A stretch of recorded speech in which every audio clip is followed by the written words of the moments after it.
Assalamualaikum.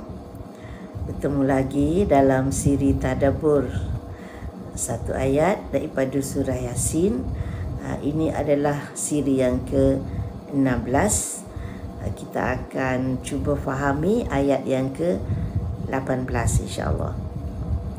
Allah Subhanahu wa taala berfirman, qalu inna tatayyarna bikum la illam tantahu la narjumannakum wa la yamassannakum minna azabun alim. Penduduk Qaryah, atau Qaryah ni kita boleh terjemah kampung atau bandar atau negeri, apalah maknanya suatu daerah.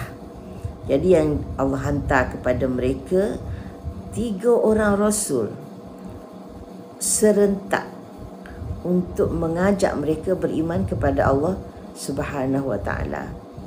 Namun mereka menolak dan menuduh para rasul itu pendusta, dan mengatakan bahawa tidak logik Allah Subhanahu wa ta'ala mengutus rasul-rasul ini, sebab mereka rasul-rasul ini manusia seperti mereka juga. Jadi apabila Rasul alaihissalatu wassalam bertegas bahawa mereka benar-benar diutus oleh Allah Subhanahu wa taala, namun mereka tetap tidak mahu menerima. Sebaliknya mereka berkata dalam ayat ini, qalu inna tatayyarna bikum, maksudnya kami bernasib malang dengan sebab kamu. Jadi dalam tafsir Ibnu Katsir, apa maksud bernasib malang itu? Dibawa beberapa pandangan, ya. Antara ahli tafsir berpendapat maknanya dia kata, kami tengok muka-muka kamu ni tak ada nampak baik pun. Dan ada berpendapat bernasib malang ni maknanya dengan sebab adanya kamulah kami jadi susah, atau ke mana saja kamu pergi semuanya membawa kesusahan kepada orang lain. Mana cukup benci mereka melihat muka para rasul itu, sampai mereka kata muka kamu ni tak ada nampak bawa kebaikan. Di mana saja kamu pergi menyusahkan orang. Kamu membawa nasib malang.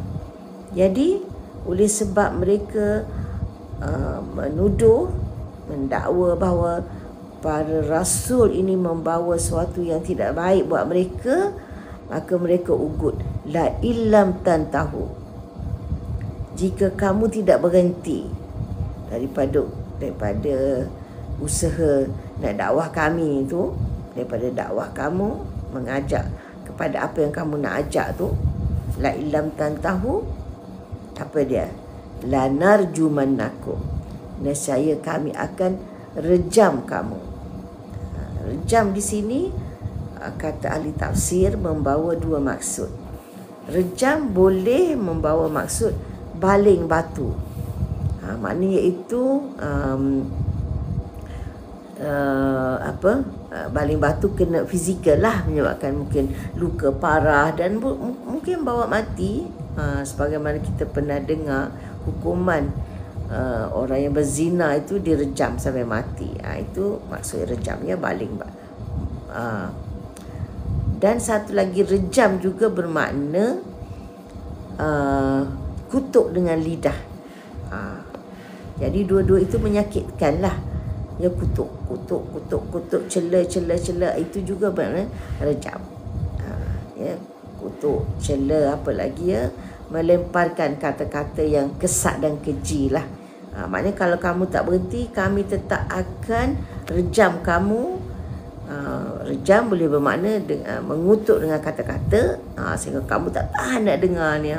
Kan, kami lemparkan ke arah kamu kata-kata yang sangat keji, benci, macam-macam kan.